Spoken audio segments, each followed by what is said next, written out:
Good evening po, sir. So, natapos ko na po yung lab exam and i-present ko na po yung nagawa ko po at natapos na po yung lab exam.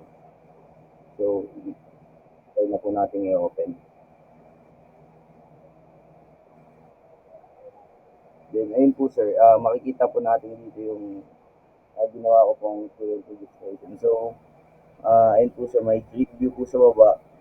Apat na button, which is save, update, delete, and clear.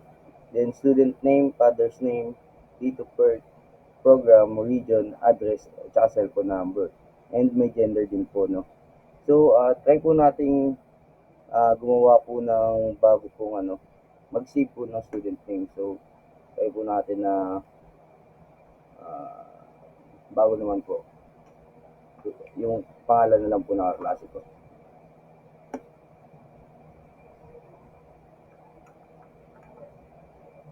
So, date of birth po, pwede po siya ditong clickable po, ano po siya sir, calendar po. So, try po natin siyang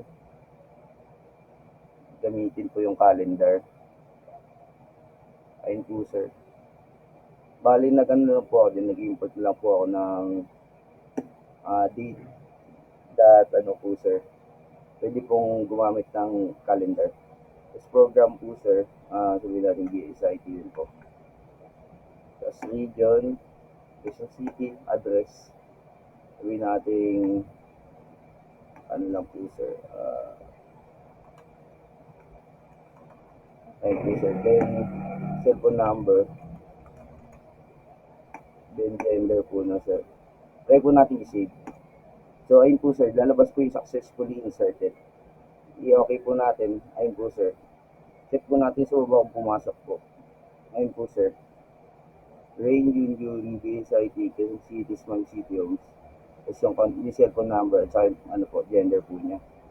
So, try naman po natin i-clear yung, ito po yung laman po ng mga fields, no? Ayun po sir, nawawala naman. Then, try po nating mag-select po ng na isa pong student.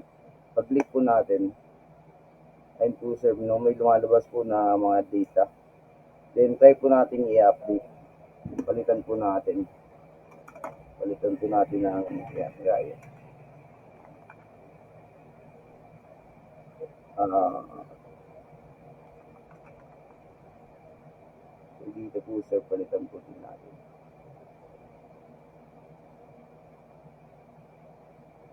Then, region, address. Yung cellphone number din po.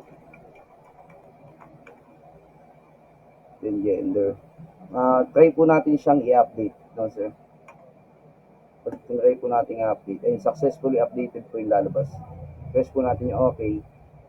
Then, ayun po, nagano po siya, nag-update naman po siya. Po yan. Then, try na po natin i-clear, no sir? Clear po natin. Ayun po, wala na po. Tapos, try naman po natin i-delete naman po itong isa-select ko ngayong student name. Ayun po yung Norbert Tusi. Student ID and student name po. Try po natin siya i-delete kung gagana. Ayun po sir. Successfully deleted po lalabas. Tapos try po natin okay. Ayun po, nawala na po yung student ID 5. Tapos yung Norbert Tusi po, ito po. Try po natin i-clear. Ayun po, wala na po. So, ayun po sir. Yun po yung nagawa kong lagay shampoo na sir. Then, maraming salamat po.